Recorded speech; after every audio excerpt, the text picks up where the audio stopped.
Good evening, welcome to Left, Right and Centre. I'm Vishnu Shom. On the programme tonight, fairly incredible political developments in Pakistan. The Deputy Speaker dismisses the no-confidence motion against Imran Khan. The opposition goes to court. The President calls elections in 3 months. And Imran Khan names the US diplomat who he says was responsible for instigating the no-confidence motion in the first place. Just who is in charge of Pakistan right now? Will the army step in, or will they need to step in to fill the political vacuum? First, this is the moment the Deputy Speaker of the National Assembly tossed out the no-confidence motion against the government of Imran Khan. फरमान में इस्लामी जमहूरिया पाकिस्तान के दस्तूर के article 54 की शिक 3 के तहत तजवीज़ करदा इख्तियारात को बरबेकार लाते हुए कौमी असम्बली का जुमा 25 मार्च 2022 को तलब करदा इजलास इसके काम के इख्तिताम पर बाज़रिया हाज़िर बर्खास्त करता हूँ। हज़रत कैसर स्पीकर कौमी असम्बली। नेशनल असम्बली के हमारे स्पीकर ने मुस्तरद किया, रिजेक्ट किया एक वो मूव रिजीम चेंज की जो कोशिश की गई थी पाकिस्तान के 22 करोड़ अवाम में, एक बाहर से प्लान किया हुआ नो कॉन्फिडेंस मोशन जिसके पीछे एक फॉरेन एजेंडा था, और जो आज स्पीकर ने उसको जो रिजेक्ट किया है और ये नो कॉन्फिडेंस को जो रिजेक्ट किया, मैं सारी कौम को आज मुबारक देता हूँ। ये इस तरह की साजिश इंशाल्लाह ये कौम कामयाब नहीं होने देगी। नेशनल सिक्योरिटी काउंसिल जिसमें सारे सिक्योरिटी चीफ्स बैठे हुए थे, सब बैठे हुए थे, उनके सामने पूरा वो जो कम्युनिके था पाकिस्तान के एम्बेसडर अमेरिका में और उनका जो डोनाल्ड लू जो भी उनका रिप्रेजेंटेटिव था, उसके सारे ये ऑफिशियल मीटिंग थी। वो सारा कॉन्वर्सेशन फिर जब बताया गया हमारी नेशनल सिक्योरिटी काउंसिल में, तो फिर एक उसके बाद मिनट्स जारी किए गए उसके। उन मिनट्स के अंदर ये चीज़ कंफर्म की गई कि ये एक बाहर से प्लान बना था जिसमें इंटरफेयर किया गया था पाकिस्तान की इंटरनल पॉलिटिक्स में, और ये जो नो कॉन्फिडेंस थी इसकी बुनियाद बाहर थी। तो जब एक दफ़ा मुल्क की हाईएस्ट सिक्योरिटी बॉडी ये कंफर्म कर देती है, तो उसके बाद तो ये प्रोसीडिंग्स ये irrelevant थी कि नंबर्स कितने हैं। Well, that's what Imran Khan has to say, that there was a foreign conspiracy. Let's take a look at what the opposition in Pakistan has been saying. Shehbaz Sharif says it is of the PMLN says it is nothing short of high treason.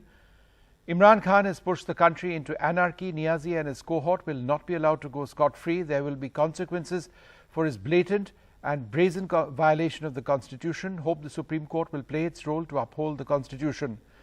Bilawal Bhutto of the Pakistan People's Party, the son of the late Prime Minister Benazir Bhutto, has said that the government has violated the Constitution. It didn't allow voting on the no-confidence motion. The united opposition is not leaving Parliament. Our lawyers are on their way to the Supreme Court. We call on all institutions to protect, uphold, defend and implement the Constitution of Pakistan.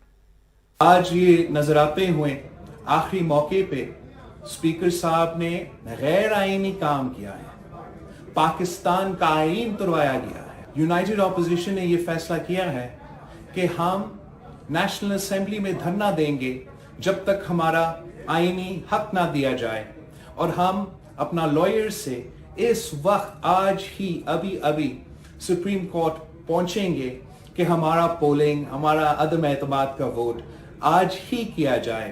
अदम एतमाद वज़ीर आज़म साहब के खिलाफ जमा हो चुका है, वो पार्लियामान को डिसॉल्व भी नहीं कर सकता है, अदम एतमाद का मुकाबला करना पड़ेगा।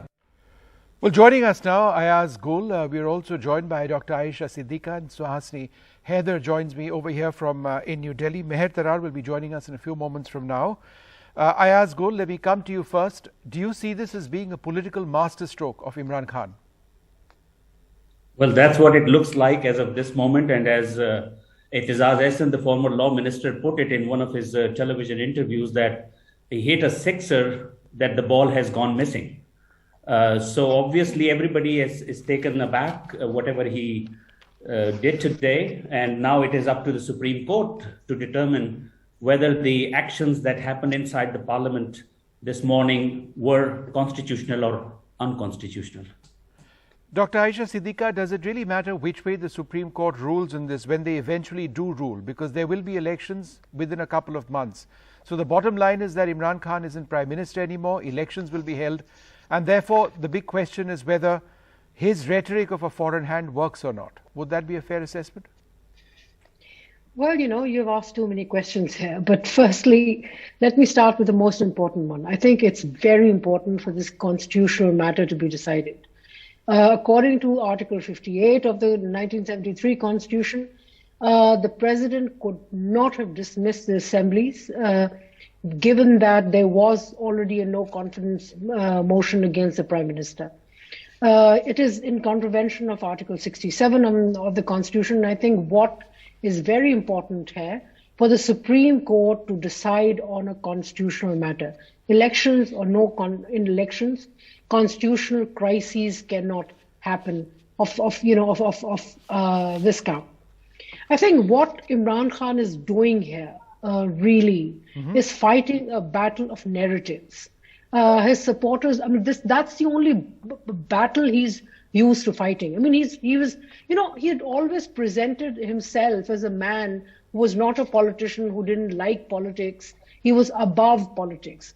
I think he was in a way right when he referred to himself as not a politician, because he doesn't understand politics at all. He doesn't respect constitution at all. The only thing which he likes doing, which he knows how to play, is a battle of propaganda and narratives. And that is the level at which he has put back, no confidence motion without getting into the pros and cons of it. I think, and this whole drama about a foreign conspiracy. The whole conspiracy story is being built in a way to put life back into his party. This is exactly what he's doing. He remains, and I think what is very clear is that he may not win that kind of majority, but he will remain relevant in Pakistan's politics. So Hasni, he's named David Liu, the US Assistant Secretary of State for South and Central Asian Affairs, somebody who's no stranger to New Delhi either. He's been a diplomat here. Is there anything substantive in these allegations of American interference? Well, the first thing is that he is not, he's the U.S. Assistant Secretary of State for South Asia. If there is to be a regime change plan, as Mr. Khan is alleging, I presume it would not be in the form of a criticism made by, an official at his level. That does not actually sound, as you said, substantive enough to project an entire regime change on it. Yes, there have been other allegations made that the United States was somehow involved in bringing together the opposition, in nudging together the opposition leaders, and that kind of allegation is made quite frequently in Pakistan. Everybody is seen as an agent of somebody else, and we're seeing a kind of almost full circle. So while there are all the questions today of how the Supreme Court is going to deal with the particular articles of the Constitution that have been invoked both in the National Assembly and then by Pakistan President Arif Alvi, there seems to be a similarity that we have seen in regime after regime in Pakistan. Whether it was, I remember in 1997 against Benazir Bhutto and the cases against her, against then President Musharraf, Nawaz Sharif as well, Yusuf Raza Gilani. There's always this kind of drama in the last year of their prime ministership, and this is the single reason I think that we have never actually seen a Pakistan prime minister complete a 5-year term in office. There's always this sort of confusion, and almost it looks as if the threads are so unravelable in a sense, and then it goes to the Supreme Court, and hopefully there will be some clarity after that. But when you ask about the specific allegation that a prime minister of a country should be naming a diplomat who is really not at that level where you are going to say, this is the person responsible for actually trying to change a regime. I think these kind of allegations, the naming of a diplomat, these make, take away from some of the seriousness of the charges that the prime minister is making. Meher Tarar, where does this leave the Pakistani army? Do you see a role a self-decided role by the Pakistani army to fill the political vacuum presently? Does it need to at all? Hi, thank you for inviting me. It's wonderful to see you after a very long time. Hi, Suhasini, Aisha, I don't know the name of the gentleman. You know, what has happened today is shocking in a number of ways, but then it also it has served the purpose of the coup that is taking place in Pakistan right now. I call it a coup. We have seen, I mean, Suhasini, I think Suhasini has heard me say this on a couple of shows in the last few days, because what has happened to the other parties and other governments since 1977, and let go before that, since 1954, what happened to Liaquat Ali Khan, and he was assassinated, and then what happened to Bhutto, his assassination, then Benazir Bhutto, no confidence motion against her, and how it was mired in controversies, even though she succeeded in a defeat. I mean, she defeated the vote, yes. And up to now, there's everything. You know what Aisha just said? It's very interesting because they've never taken Imran Khan seriously as a politician. He was in political wilderness for 22 years. No, they as in the Pakistan army. They means all of them, all these no, parties. I'm asking specifically about the Pakistan army. Do you see them having a role I don't right even, now? honestly, I'm one of the, since I'm a PTI supporter and a PTI voter, I find it very offensive to say that, you know, millions of us, our number is not as big as the voters in your country, but we voted for him. We stood in lines. We voted for him in 2013. We voted for him in 2018. So it's an insult to our intelligence, our votes, our efforts. You know, people who are part of their party, the kind of effort they put in. Some of them have been struggling since 1996. Right. To dismiss somebody just like that, just because, you know, he doesn't fit, you know, your image of a politician. No, but Meher, I take every point that you're saying, but you're still not answering my question. Imran Khan has history as a prime minister at the moment. Does the army have a role? I was one of those idealists that I believe our Chief of Army Staff and our DG ISPR, when they say that they have nothing to do with civilian matters. I seriously believe that. Okay, that fair enough. Even if there is a role, they are not really interfering. Okay. I think my illusions have been very badly shattered. All right. Okay. One sec. Ayazgo, let me come back to you. Is this, in a sense, almost you know, a path that Pakistan needs to take right now for its democracy to mature? You know, the flip-flops of political parties and no confidence motions and a political reverse swing, call it what you like, without seeing an overt military statement or statements. It just seems the military is being quiet. Pakistan is going through political motions right now. It may work for some, it may not work for some, but it's a political process. It's driven by, you know, a democratic process, and therefore it needs to be welcomed in a sense. It's not for one seeing the army being overtly involved. Well, thank you for rescuing me, you know, by making this assertion that yes, it is a democratic process in Pakistan. Right or wrong, we can talk about it. But as of today, what is happening is that an elected government has taken some steps. The military has stayed out of the whole game.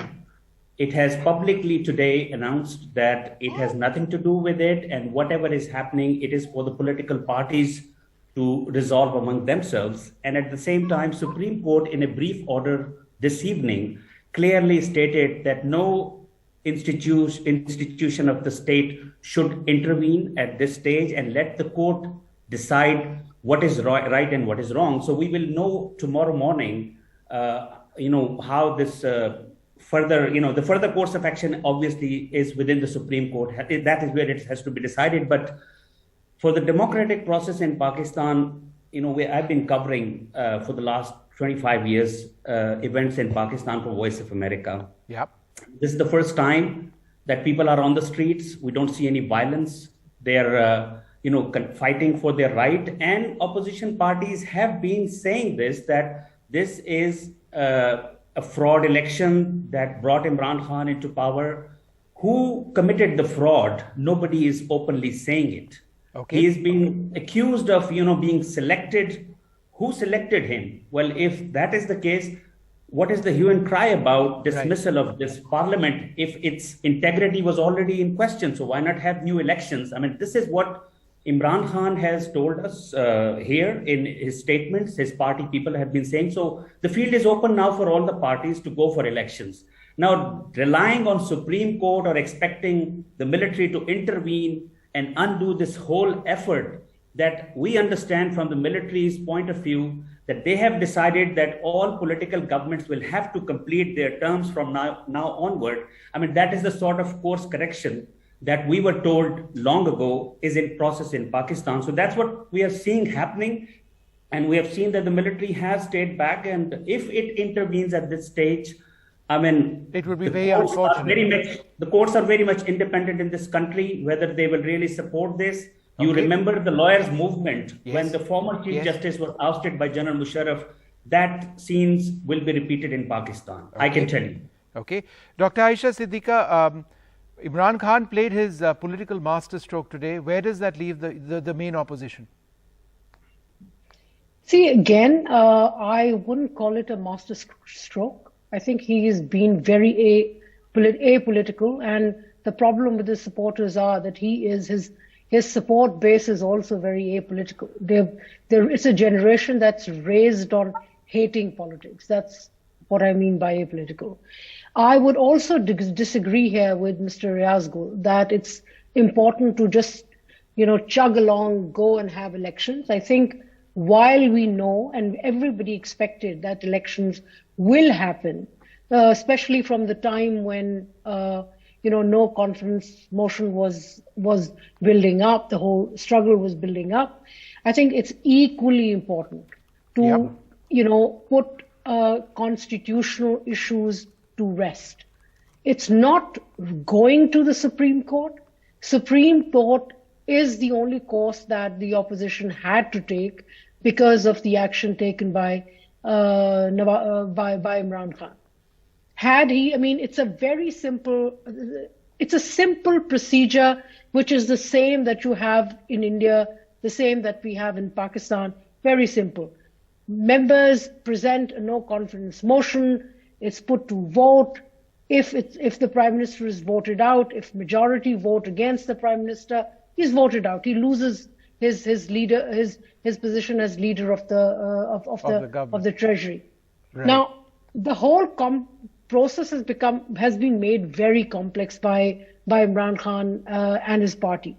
Now, I think and I truly believe that while we should prepare for elections, while it's inevitable that elections will happen, I think this is an important issue which needs to be laid to rest. All right. Was this a constitutional or an unconstitutional move that the Prime Minister and his party made?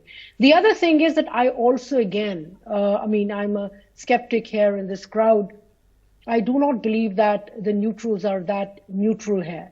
This is an institution. Army is an institution, has been in charge of politics or intervening in politics for a long time. Of course, there has been adjustments being made since 2008. Governments are allowed to complete their tenures, not the prime ministers. And in this particular case, they intended, I think the army pretty much intended Imran Khan to complete, had Imran Khan not taken a position which completely put him at a distance from the army. Right. And let's also very quickly, just one last point. I think the opposition also made an effort to bring public attention towards the fact that this man was not what the country wanted. So there were a combination of factors which brought us to this particular situation. Suhasini, it seems that Imran Khan has successfully flipped the narrative to one of patriotism, anti-Americanism. And that's going to be clearly the agenda for him when the elections take place, at a time when Pakistan faces grave economic problems. Has that been forgotten? We haven't spoken about it at all. No, certainly the economic situation will have some bearing at the polls whenever they are held.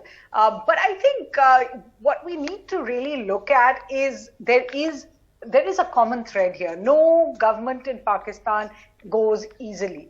And what we are seeing is a kind of, kind of exhausting of all options. After all, Mr. Khan himself could not feel that fresh elections are the best option, or he would have announced them a few days ago. Right. When the no confidence motion came. Clearly, this was the last of his options when it seemed very clear that he was going to lose the vote in the assembly, and he was able to get his people, his speaker, his deputy speaker, to pass these, then the president to accept his recommendation. I don't think elections themselves are, what he would have wanted to begin with. He did face a confidence motion of his own creation a year ago, which he was able to win. As far as this narrative of nationalism versus non-nationalism, I'm sure this is going to be part of the plank. It was, in fact, a plank that he came on to power as well. This very populist, xenophobic plank in the past as well that most populist leaders use to their advantage. Sure. But I think what we do know, and I am only an observer of Pakistani politics from afar, from across the border, but what we do know is nothing is final until it actually happens. And I think today's vote shows us once again that Pakistan's politics has a way of defying all predictions. And we need to see what will happen tomorrow in the Supreme Court. We need to see, because there are also all these positions of power and they're all taking each other on. If the assembly is taking on the opposition, calling it a foreign conspiracy, the opposition has already passed a no confidence vote against the speaker. Right. The Supreme Court is saying that the president should be made a respondent in the case because it is his actions that will also be discussed in the Supreme Court. So it's certainly a very, very interesting turn. I wouldn't say this, Pakistan has never been here before because we've seen these very complex things play out, even with Prime Minister Gilani, I remember. But the fact is it isn't over until it's over. And I think Mr. Khan has played. Perhaps some are calling it a masterstroke, some are calling it a trump card. I also think it was his last. The opposition certainly didn't have any idea that this was coming. It was a huge surprise. I'd like to thank you all very much for joining us this evening. Let's see what happens next in Pakistan. Let's see what happens in the Supreme Court of that country.